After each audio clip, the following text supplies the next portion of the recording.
ابراہیم علیہ السلام کے پاس فرشتے آئے اور ان کو اولاد کی خوشخبری دی اور یہ بتایا کہ ہم قوم لوط کو تباہ کرنے کے لیے آئے ہیں. تو ابراہیم علیہ السلام نے چاہا کہ کسی طرح قوم لوط سے عذاب ٹل جائے، لیکن اللہ نے بتا دیا کہ ان سے عذاب نہیں ٹل سکتا. پھر لوط علیہ السلام کے پاس فرشتے آئے.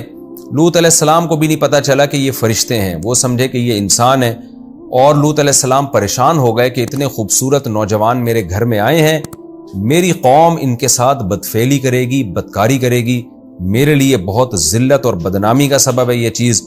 اور قرآن کہتا ہے، یہ کہنے لگے ھذا یوم عصیب، آج کا دن مجھ پہ بہت بھاری ہے. قرآن کہتا ہے وجاءہ قومہ یہرعون الیہ، لوط علیہ السلام کی قوم ان کے پاس آئی جلدی کرتے ہوئے. یہرعون فعل مجہول ہے، یعنی ایسے آئی جیسے ان کو دھکیلا جا رہا ہے، ان کو جلدی گھر کی طرف پہنچایا جا رہا ہے. یہ پیسو وائس یا فعل مجہول کیوں استعمال کیا گیا ہے؟ یہ بتانے کے لیے کہ اتنی خواہشات نفسانیہ سے پاگل ہو گئے تھے، گویا ایسے لگ رہا تھا بھاگ نہیں رہے ہیں بلکہ ان کو کوئی غیبی طاقت بھگا کے لے کے جا رہی ہے.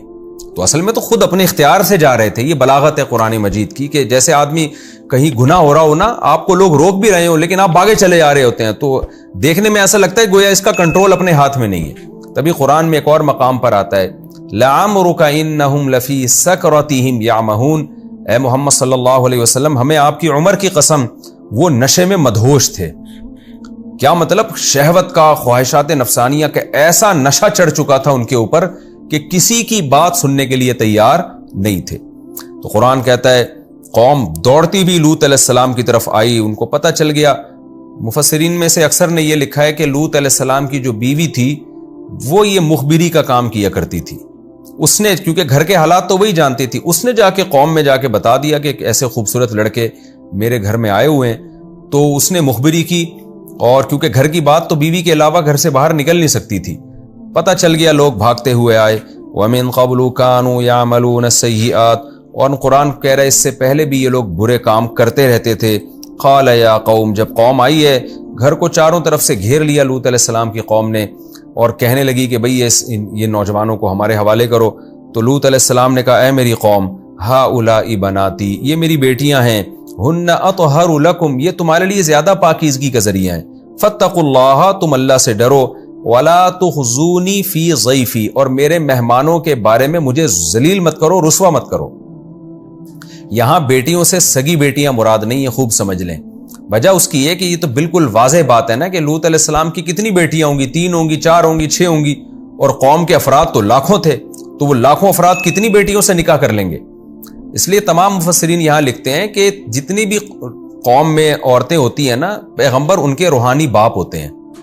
تو یہاں لوط علیہ السلام کا بنیادی مقصد یہ تھا کہ جو میری روحانی بیٹی ہیں، جیسے قرآن مجید میں آتا ہے نا کہ ازواجہ امہاتکم، تے نبی کی جو بیویاں ہیں وہ تمہاری مائیں ہیں، یعنی روحانی مائیں ہیں.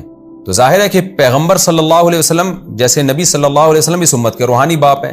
تو یہاں روحانی بیٹیاں مراد ہیں کہ، اور بیٹی کا سے تعبیر کیوں کیا کہ گویا میرے قابو میں ہیں یہ قوم کی بیٹیاں، تم جس سے چاہو گے میں تمہارا نکاح کرا دوں گا.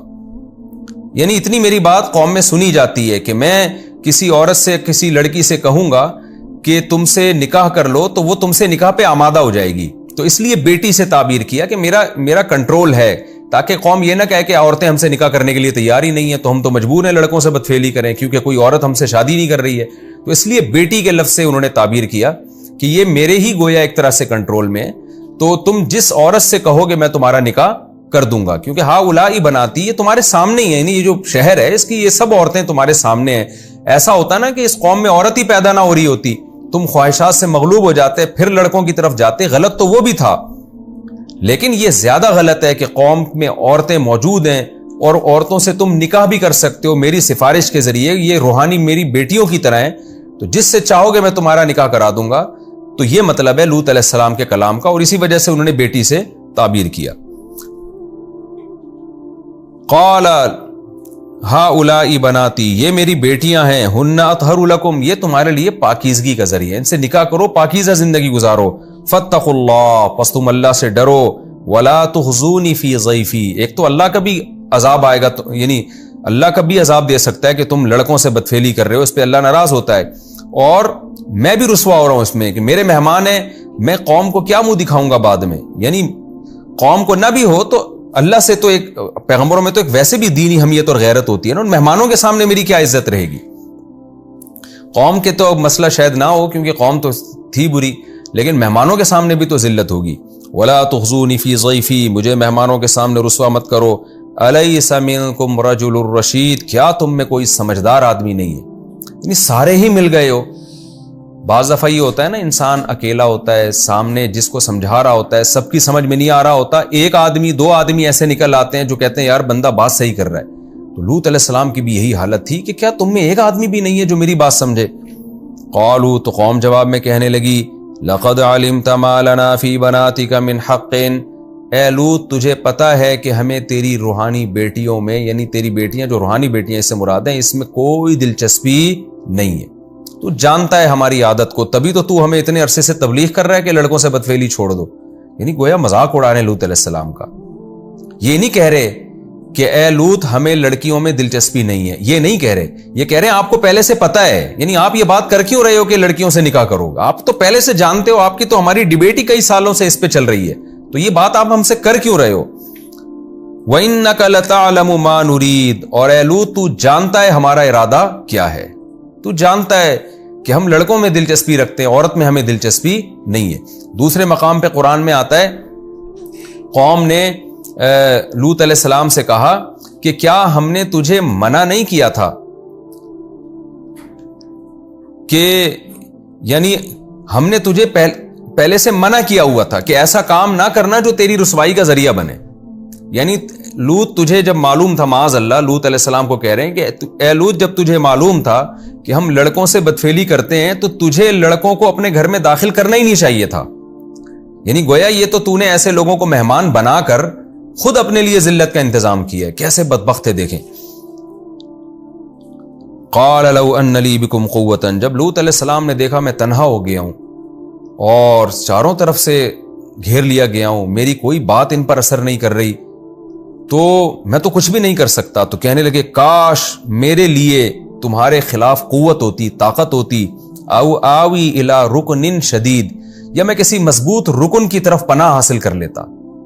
رکن کہتے ہیں فرد کو، خاندان کے افراد کو، میرے خاندان کوئی مضبوط ہوتا۔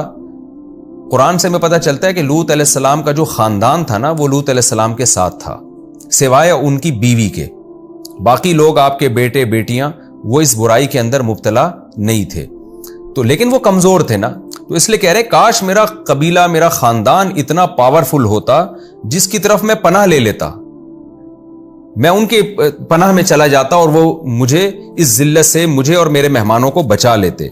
قالوا یا لوط، جب لوط علیہ السلام کی اس قسم پرسی کو دیکھا کہ لوط علیہ السلام کہہ رہے ہیں کاش کوئی ایسا ہوتا جس سے میں پناہ لے لیتا، تو جب فرشتوں نے دیکھا کہ لوط علیہ السلام اب بہت زیادہ ٹینشن میں آ گئے ہیں، بہت زیادہ پریشانی میں آ گئے ہیں، تو پھر فرشتوں نے راز فاش کر دیا اور لوط علیہ السلام سے کہا یا لوط انا رسول ربک۔ یہ کیسی عجیب بلاغت ہے اور اللہ کی کیسی حکمت ہے۔ پہلے مرحلے میں ہی لوط علیہ السلام کے پاس جو فرشتے آتے وہ کہہ دیتے کہ ہم فرشتے ہیں، تاکہ لوط علیہ السلام کو جو اتنی ٹینشن ہوئی وہ ہوتی نہیں، لیکن اللہ کی حکمتیں ہیں، اللہ اپنے نیک لوگوں کو کچھ پریشانی میں ڈالتے ہیں تاکہ ان کی بھی آزمائش ہو، اور اللہ تعالیٰ برے لوگوں کو موقع بھی دیتے ہیں گناہ کے، موقع دیا اللہ نے ان کو گناہ کا، اور تاکہ ان پر حجت تمام ہو جائے۔ اب جب عذاب آئے نا تو بڑا عذاب آئے، یہ قیامت کے دن یہ نہ کہہ سکیں کہ اللہ نے ہم پہ ظلم کیا ہے، بلکہ اللہ ان کو قیامت کے دن بتائے گا کہ دیکھو میرا پیغمبر کتنے سالوں سے تمہیں سمجھا رہا ہے کہ لڑکوں سے بدفعلی مت کرو، بدفعلی مت کرو، عورت سے نکاح کرو، بدفعلی مت کرو، تم اس کی بات ایک تو رد بھی کرتے تھے اور دشمنی میں اتنے آگے بڑھ گئے کہ تم نے ایک عزت دار شخص جو پیغمبر تھے، عزت دار تھے، ان کی عزت کا بھی خیال نہ کیا۔ یہ سوچ لیتے چلو ہم لڑکوں سے بدفعلی کرتے ہیں مگر ہم پیغمبر کے گھر میں آ کے تو یہ کام نہ کریں نا۔ لوط علیہ السلام کی تو ایک قوم میں عزت تھی، ایک بڑے سمجھے جاتے تھے، ظاہر ہے پیغمبر تھے، پیغمبر ہمیشہ اچھے خاندانوں میں پیدا ہوتے ہیں، تو ان کی عزت کا خیال کر لیا ہوتا، ان کی بات نہیں مانتے تو چلو ان کے گھر کے باہر یہ کام کر لیں ہم، لیکن کوئی چیز اثر نہیں کر رہی، تاکہ قیامت میں اللہ کی حجت ان لوگوں پر تمام ہو جائے اور کوئی اس قوم پہ پھر ترس کھانے والا نہ ہو، کوئی یہ نہ کہے کہ اللہ نے اس قوم کے ساتھ ظلم کیا۔ تو یہ اللہ کی حکمت ہوتی ہے، اس سے ہمیں سبق ملتا ہے کہ بھائی گناہ اگر آپ کے لیے آسان ہو رہا ہے نا تو یہ مت سمجھو کہ اللہ عیاشی کے موقع دے رہا ہے، یہ سمجھ لو کہ اللہ آپ کو اب معاذ اللہ تباہ و برباد کرنے کا اللہ نے ارادہ کر لیا ہے۔ تو اس لیے گناہ جب آسان ہو تو اور زیادہ ڈرنا چاہیے۔ گناہ کا مشکل ہونا اللہ کی رحمت ہے، گناہ کا آسان ہونا رحمت نہیں ہے، عذاب، اللہ کا بہت بڑا عذاب اور اللہ کے غضب کی دلیل ہے۔ قالوا یا لوط، تو جب لوط علیہ السلام کی پریشانی دیکھی تو قوم نے کیا کہا، اے لوط انا رسول ربک، ہم تیرے رب کے بھیجے ہوئے فرشتے ہیں۔ پہلی خوشخبری تو تجھے یہ بتا رہے ہیں، لن یصلوا الیک، یہ ہرگز تجھ تک نہیں پہنچ سکتے۔ یہ بھی ایک بلاغت ہے، اصل میں تو وہ لوط علیہ السلام تک نہیں جانا چاہتے تھے، وہ جانا چاہتے تھے فرشتوں تک، ان لڑکوں تک جو خوبصورت لڑکے آئے تھے، لیکن فرشتوں نے کیا کہا، اے لوط یہ آپ تک نہیں پہنچیں گے۔ کیوں کہا یہ کہ ہم تک پہنچنے کا تو سوال ہی پیدا نہیں ہوتا، ہم تو فرشتے ہیں، ہم تو الٹا ان کو تباہ کرنے آئے ہیں، لہذا یہ تو بحث ہی فضول ہے کہ ہم تک پہنچیں گے نہیں پہنچیں گے۔ بات یہ ہے کہ جب یہ ہم تک آنے کی کوشش کریں گے تو آپ رکاوٹ بنیں گے، آپ ان کے سامنے آ کے کھڑے ہو جائیں گے تو پہلے ہی آپ کو قتل کریں گے یا آپ کو ہٹائیں گے راستے سے، تو یہ آپ تک بھی نہیں پہنچ سکتے، ہم تک تو سوال ہی پیدا نہیں ہوتا نا۔ تو آپ بھی جب ہمارے دفاع میں کھڑے ہوں گے نا تو ہم تک پہنچنا تو دور کی بات، یہ آپ کو بھی ہاتھ نہیں لگا سکتے راستے سے ہٹانے کے لیے، تو یہ ہو ہی نہیں سکتا، لہذا آپ تسلی رکھیں۔ اب کرنا آپ نے کیا ہے، فَأَسْرِ بِأَهْلِكَ، اپنے گھر والوں کو لے کے، جو تھوڑے بہت ایمان لے کر آئے ہیں وہ آپ کے گھر والے تھے یا قوم کے چند افراد اور ہوں گے، ان کو لے کے رات کے تھوڑے سے حصے میں آپ گھر سے نکل جائیں۔ قرآن میں دوسرے مقام پر آتا ہے کہ اللہ، یعنی حدیث میں اور روایات میں آتا ہے کہ ان کی آنکھوں پہ اللہ پردہ ڈال دے گا، آپ جب دوسرے راستے سے نکلیں گے تو ان کو آپ نظر نہیں آئیں گے، وہ تو گھیراؤ ڈال کے کھڑے ہوئے تھے نا کہ نکلنے بھی نہ پائیں۔ تو آپ اپنی قوم کو لے کے، جو آپ کے ساتھ ایمان لانے والے لوگ ہیں یا آپ کے رشتہ دار لوگ ہیں، ان کو لے کے راتوں رات آپ یہاں سے نکل جائیں، ہم یہیں بیٹھے ہیں اور اس قوم کو تباہ کر کے ہم جائیں گے۔ فَأَسْرِ بِأَهْلِكَ، راتوں رات آپ اپنے گھر والوں کو لے کے، بِقِطْعٍ مِّنَ اللَّيْلِ، رات کے تھوڑے سے حصے میں لے کے نکل جائیں، وَلَا يَلْتَفِتْ مِنكُمْ أَحَدٌ، پیچھے مڑ کے آپ میں سے کسی نے نہیں دیکھنا، إِلَّا امْرَأَتَكَ، مگر آپ کی بیوی۔ کیا مطلب؟ دو مطلب ہو سکتے ہیں اس کے، کہ یا تو یہ کہ آپ سب کو لے کے نکل جائیں، بیوی کو لے کے نہ نکلیں، یا یہ مطلب بھی ہو سکتا ہے کہ سب کو لے کے نکل جائیں تو ظاہر ہے بیوی بھی نکلے گی اس میں، لیکن پیچھے مڑ کے کوئی نہ دیکھے، مگر ہم آپ کو اطلاع دے رہے ہیں کہ بیوی آپ کی پیچھے مڑ کے دیکھے گی۔ وہ پیچھے مڑ کے دیکھنے کا مطلب کیا ہے کہ اس قوم پہ جب پتھروں کی بارش برسے گی تو پیچھے مڑ کے اللہ کے اس عذاب کو دیکھنا نہیں ہے کہ کیا ہو رہا ہے، کیونکہ اللہ کا غضب ہے، بس بھاگنا ہے، آپ نے آگے کی طرف جانا ہے، کیونکہ اللہ کے غضب سے جتنا اپنے آپ کو بچا سکتے ہیں انسان کو بچانا چاہیے۔ لیکن لوط علیہ السلام کی بیوی چونکہ بے ایمان تھی، اس میں ایمان نہیں تھا، تو وہ دیکھے گی کہ واقعی عذاب آ بھی رہا ہے کہ نہیں آ رہا، کیونکہ اس کو یقین نہیں ہوگا۔ جو ایمان والے تھے ان کو تو یقین ہوگا، بھائی پیچھے جب لوط علیہ السلام نے کہہ دیا کہ عذاب آ رہا ہے تو آ رہا ہے، بس مت دیکھو، بس بچاؤ اپنے آپ کو۔ لیکن بیوی جو ہے نا وہ دیکھے گی کیا میرے شوہر نے سچ کہا بھی ہے کہ نہیں کہا، تو ذرا دیکھوں، میں معائنہ کروں، واقعی یہ سچ کہا ہے، تو وہ پیچھے دیکھے گی اور اس کے اوپر بھی عذاب آئے گا۔ چنانچہ روایات سے یہی پتہ چلتا ہے کہ لوط علیہ السلام کی بیوی نے پیچھے مڑ کے دیکھا اور جو پتھر اس قوم پہ برس رہے تھے انہی میں سے ایک پتھر لوط علیہ السلام کی بیوی پہ آ کے لگا۔ اللہ ہم سب کو اپنے عذاب سے محفوظ رکھے۔ انہو مصیبہا ما اصابہم، بے شک اس عورت کو وہی کچھ پہنچے گا جو اس قوم کو عذاب پہنچے گا، یہ بھی اس عذاب میں ہلاک ہوگی۔ ان موعدہم الصبح، بے شک ان کے وعدے کا ٹائم صبح ہے، یعنی ہم نے جو عذاب کا وعدہ کر لیا ہے نا اس کا ٹائم صبح ہے۔ الیس الصبح بقریب، اے لوط کیا صبح قریب نہیں ہے؟ یہ اس لیے بتایا گیا کہ لوط علیہ السلام اتنی پریشانی میں آ گئے تھے نا کہ بھئی جلدی آئے عذاب، کیونکہ عذاب کی جلدی نہیں تھی ان کو، اصل میں جلدی یہ تھی کہ اپنے آپ کو ہم بچا کے یہاں سے نکلیں کسی طریقے سے، اور تاکہ قوم تباہ ہو اور میری عزت محفوظ ہو جائے اور یہ فرشتوں کی طرف پہنچ نہ سکے۔ تو اس لیے لوط علیہ السلام کو بہت زیادہ قوم پر جو غضب اور غصہ تھا نا، تو اس لیے ان کو تھا کہ یہ جلد سے جلد یہ کام ہونا چاہیے، ٹائم لمبا نہ ہو جائے۔ تو فرشتوں نے کہا کہ الیس الصبح بقریب، کیا صبح کا وقت قریب نہیں ہے؟ لیکن پیغمبر رحم دل ہوتے ہیں، وہ نہیں چاہتے قوم پر عذاب آئے، لیکن اس وقت لوط علیہ السلام کی کیفیت یہ تھی کہ عذاب دیر سے آنے میں کہیں نقصان نہ ہو جائے، کہیں وہ یہاں تک پہنچ نہ جائیں، اس لیے فرشتے تسلی دے رہے ہیں کہ صبح بہت قریب ہے، لہذا آپ تسلی رکھیں، غم نہ کریں، یہ قوم بس تباہ ہونے ہی والی ہے، اور جس بات کا آپ کو خوف ہے نا کہ عزت محفوظ رہے گی کہ نہیں رہے گی، وہ آپ کو یقین ہو جائے گا کہ اللہ آپ کی عزت کو محفوظ کرے گا، تو آپ راتوں رات یہاں سے جلد نکل جائیں آپ۔ اور یہ بھی مقصد ہو سکتا ہے کہ صبح بہت قریب ہے کہ آپ رات نکلنے میں جلدی کریں، دیر نہ کریں آپ۔ فلما جاء امرنا، ادھر صبح صادق ہوئی ہے، قرآن کہتا ہے کہ جب ہمارا حکم آ گیا، جعلنا عالیہا سافلہا، ہم نے اس زمین کے اوپر کو نیچے کر دیا، وامطرنا علیہم حجارہ، اور ہم نے ان کے اوپر برسائے پتھر، من سجیل، پکی ہوئی مٹی کے، جو سخت ہوتی ہے نا پتھروں کی طرح، منضود، اور پے در پہ پتھر برسائے۔ یہاں قرآن نے دو باتوں کا ذکر کیا، ایک زمین کو الٹ دیا گیا اور ایک پتھروں کی بارش ہوئی۔